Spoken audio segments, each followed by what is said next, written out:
welcome to Therapy Session 101. Welcome to another edition of Table Gamers Apocalypse, episode number 4. For those that don't know, the object of this series is if there was an impending apocalypse, what board game would I go back and save?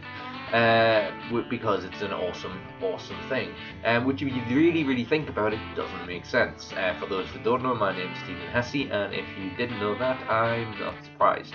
Apologies for not being able to do this sooner, because I've been in negotiations to use some of the footage we did previously, but I've decided to do my own version to save any impending doom. So for this session, imagine, if you will, rock, paper, scissors, lizard, spark. Well, I thought about a sort of kiddie version of that. Not that this has got anything to do with what I'm about to show you, but this episode is going to be featuring my now, I would like to say, friend Dave Cousins' epic game, Rock, Paper, Scissors, Bang. And yes, it is as cool as it sounds. Imagine Rock, Paper, Scissors format, but including a bang. Anyone that makes it sound like Super Bomberman, if anyone gets that reference, is welcome to stay. You know who you are, nerds. But yeah, let me show you this fantastic game by North and South Games. Dave Cousins is the creator. This is Rock, Paper, Scissors, Bang. I implore you to go this way. No, seriously. Let's go! Okay, this is the part where I show you the packaging for Dave Cousins' game, Rock, Paper, Scissors, Bang. As you can sort of thing, I'll turn it around so you can see this, has all the symbols on, which I think is pretty cool. Kind of looks to me like, if you can just see, I'll turn this up so you can see it. It kind of looks to me like a sort of old Sex Pistols album, like in terms of the way that it's done. I would just also like to point out that I don't know if this is what the game comes in. All I know is this is a prototype that Dave very nicely gave me. I was going to say quite nicely, but it was very nicely gave me at UK Games Expo. If you'd like to listen to the podcast I did on that very subject, which Dave is part of, then please go to geekapocalypse.com/shows and it'll be on the list there, or you can find it on iTunes. But yeah, so I play tested this at UK Games Expo, and he's very happy to give me this prototype, which has been used, as you can tell, by it being sort of play tested, for want of a better phrase. So I will show you how it you got these nice little sort of bits of string that you can take it out. It's essentially like a folder, so it folds out. Very well made, considering he's an independent person, and he did these himself. Pretty good. So what you get is, as you open it, like kind of like a file, is you get the tiles, which I will be showing you.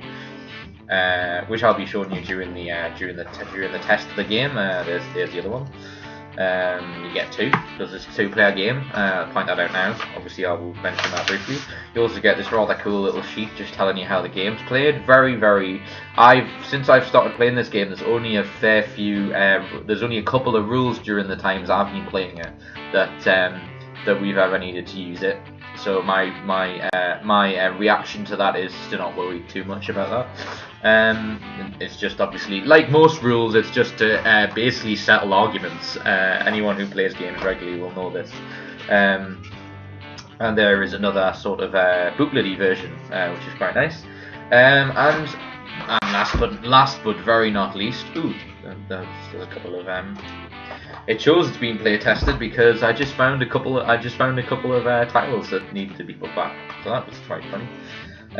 So I'll just remove that now, because you've seen the thing, and here is the delightful board.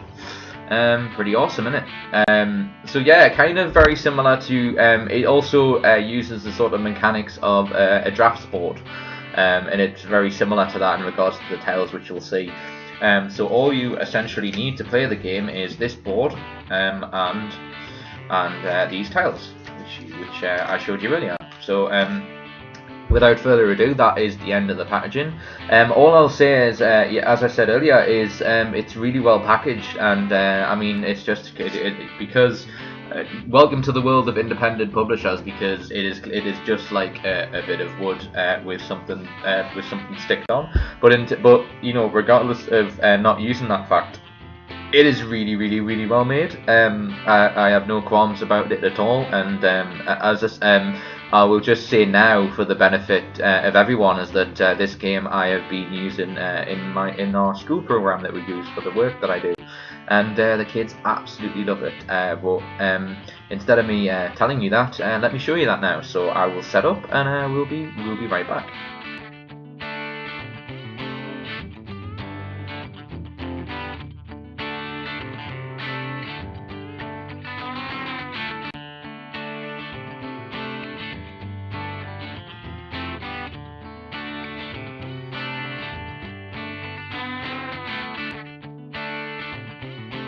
Okay, now we're back. I've just moved it closer. To the screen so you can see what's going on. But I will show you little things of the tiles so you can see in more detail how the game works. Just to give you in terms of the how it's set up. The way that I do it, I think there's another way of doing it, but the best way I found is to randomize it, or you take turns putting the tiles down. So like you find out who goes first, and then you figure out who goes first, and then you put like individual tiles down at one time, which makes it slightly more strategic. But with this game being sort of an 8+ type game, that I think if you're playing with kids and stuff, you don't really need to do that, and I think randomizes it is better to avoid any form of arguments, essentially. So yeah, so you do that, you randomize it, so you kind of mix the tiles up, and then without looking, or I'd suggest putting them in a bag would be the best idea. Just for the benefit of making things easier, as I just did it quickly, so I didn't really care, for want of a better phrase, because I'm technically playing against myself. So whatever happens, yeah, I win anyway, which is pretty cool. Unless you want to nominate a colour, I'll let you decide now. Yeah, I didn't think so. But so no, it's all cool. So yeah, I just randomised the tiles. You never use the centre tile. That's the reason that it has a rock paper scissors bang symbol in the middle, which is great, because it kind of reminds you of that fact. But you don't need to use that. So you randomise the rest of the pieces, so you should have all the tiles are filled apart from the middle one. Excellent. As I said in the introduction, it follows the rock, paper, scissors format. So all these tiles, all the tiles that you have symbols on. So they can either be paper, scissors, rock, or dynamite, which is the bang. See what I did? See what he did there? But it is really cool. So the object of the game, so to look for, is to the same symbol can be put on top of another tile, either your own tile or the enemy's tile. The same goes for stone, for paper, and dynamite can destroy any other person's tile. You can also destroy your own tile if you feel appropriate, which very unlikely you would want to do that. And it also destroys other people's dynamite. So you decide who goes first, and then you can move diagonally as well. So you can move anywhere, like sort of square to where the tile is. So for example, if I just picked here, I could move, if whatever the symbol next to me allows, I can move anywhere I want during that, which is awesome. So how do you score? You score when a tile is completely like no one can take that tile, and then the tile is scored with the amount of tiles that you get, the amount of tiles that you get stacked up. The person who has the top tile, the colour of the tile, so if in this case we have yellow and green for the players' colours, if yellow has the top, so to give you an example, this is scissors.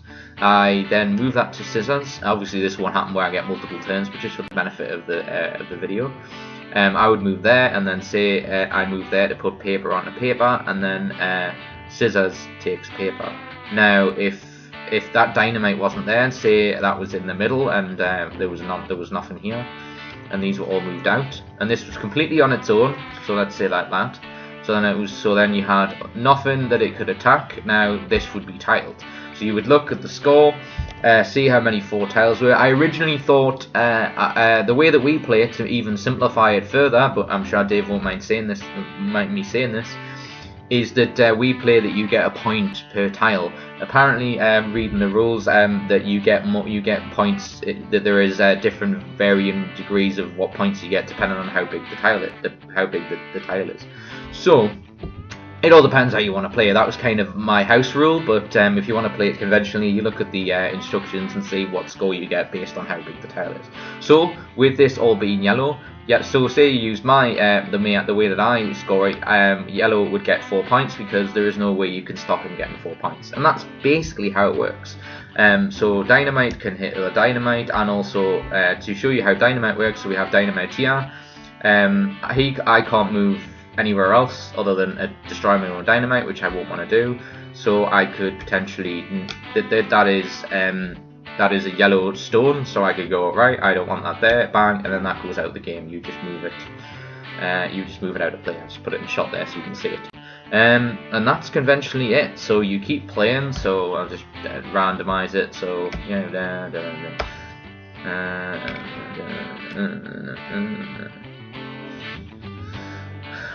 whatever. So yeah, just say to randomize that. So say there was only these tiles left, and I went, oh well, dynamite that, and then I'll do that, and then I'll do that. So let's say that was what it was. So say this is how you scored at the end. So once no more turns can be done, or both players decide to pass their turn, then the game is over and you score the tiles appropriately. And then whoever has the highest score at the end wins. It's really as simple as that. So just to go back to doing the choices you can make again, I'll just redo these just one more time to show you how it all works. So using the conventions of rock, paper, scissors, as I say, stone, blocks, scissors. So if it was yellow's go here, you would move. I could move that. I could either move this onto the stone here, because that's a yellow stone right in front of me now, so that I could do that. Or I could blunt the green scissors down here, which I won't want to, which just based on this board I wouldn't want to do, because then he could just put paper over rock. So that's basically the strategy involved. It sounds incredibly simple, but when you realise that, like, obviously we're taking turns and everything, that you can kind of figure out how best to play to your advantage. I am rubbish at this game, which shows how good it is. But yeah, that is pretty much it. So as I say, dynamite can destroy anything, so even like this dynamite here can destroy anything around it it so desires, and it can also destroy the dynamite of another player. And that's pretty much it. That is rock, paper, scissors, bang. It's an awesome game. Other than showing you that, it's basically following the rock, paper, scissors format and light traps. So there's not really much more to show you. Other than it's awesome. As I say, it has become a real favourite of ours at the school, which I'm going to later on today, when I'm filming this, and I will be taking this because it is a really, really good game. So what I'm going to do now is I'm going to review it for you and let you know what I think of it, and whether I would take it on an apocalypse with me, and basically tell you where you can find it as well, because with it being an independent publisher, that's really important to me. So I'll be back in a moment, guys, and thanks for listening so far. Hello and welcome back. So that was the how to play section and setup, and the introduction, obviously, because where would we be without an introduction? Probably organised, but no. So thanks. I hope you really enjoyed that. I know I'm not the greatest for it's kind of one of them things. If you were here, it would take 2 minutes to explain. But it is really, really easy game to understand. And as I say, the 8-year-old kids, the 8+ kids that we at the place that I work as a youth worker love this game. It took them 2 minutes to understand, so it is really not hard. And if you know drafts, and obviously everybody knows rock, paper, scissors, which is why I think this is such a great idea. that people will absolutely love it, with just the extra added interest of dynamite, which, you know, everyone loves dynamite, right? No, especially if you Wile E. Coyote. It is a really, really great game, and I highly recommend it. So this is the part of the section though, which we gave the apocalypse rating, as in, if there was an apocalypse, would I run back to my burning house full of zombies and get this game? The answer would be probably not, but that is not a disservice to this game, because it is not, in some way, it's not meant for me. I mean, it's a really, really fun game. If I had kids, for example, not that I know of, sorry, I just feel the need to say that. It's the conventional joke when saying that. If I did have kids, I would play this game. When my nephew gets old enough, I'm definitely going to play this game with him. So for that sense, it fulfills its purpose brilliantly. Personally, at this point, for me, just on a personal level, it wouldn't be on the top of my list.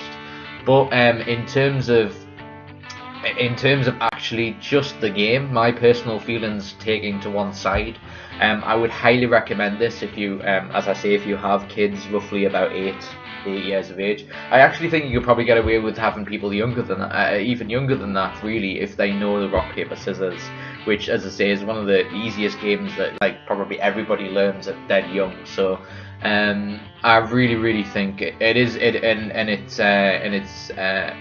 a very good investment. This is one of the reasons why I wanted to do board games and see board games, because it's a really cool game. And I really, it's great for interacting with people and socializing, and to maintain friendships and maintain relationships that are dear to people. I use it for that reason all the time. And as I say, to get to know somebody, especially in the places that I work, it's all about creating a trust level, and these type of games are brilliant. So I highly recommend it on that level. Based on a rating, I found it difficult to say. I don't think it has tremendous.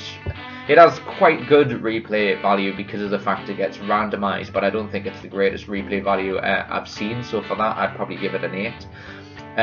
In terms of replay value, in terms of just a general sort of rating for it, I'd probably give it a 7.5, 8 maybe. That's my own personal. That's just my personal rating. With it being sort of the thing, my show that I do. I get its purpose. This is what's so brilliant about board games, is everything has a purpose, and even if it doesn't fit you, I can appreciate games when I see them. So for this particular idea, I think it's a fantastic idea, and family games really should be more widely acknowledged. So I hope people do go out to get this, especially if you're a family member who has kids are looking at this. So now you're asking, where can you get this? If you would like to purchase this game, you can follow North and South Games, which is at North and South Games. You can contact them through email at contact@northandsouthgames.com, and northandsouthgames.com is their website where you can find, and you can also find printable versions of the game I just showed you, which is awesome. Not many game companies do that. With them being independent, is pretty great. And I have to say a huge thank you to Dave Cousins for actually giving me this game. I've used it greatly, and I really appreciate him doing that. It takes a very honourable place in my game cabinet with all my games. So I'm really honoured for that, and I generally mean that I am. So if you go on northandsouthgames.com, you will find all the information you need about this game. And as I say, you can follow Dave on Twitter. You can follow Dave Cousins, who's at North and South Games on Twitter. I'm pretty convinced he'll answer all your queries and questions there.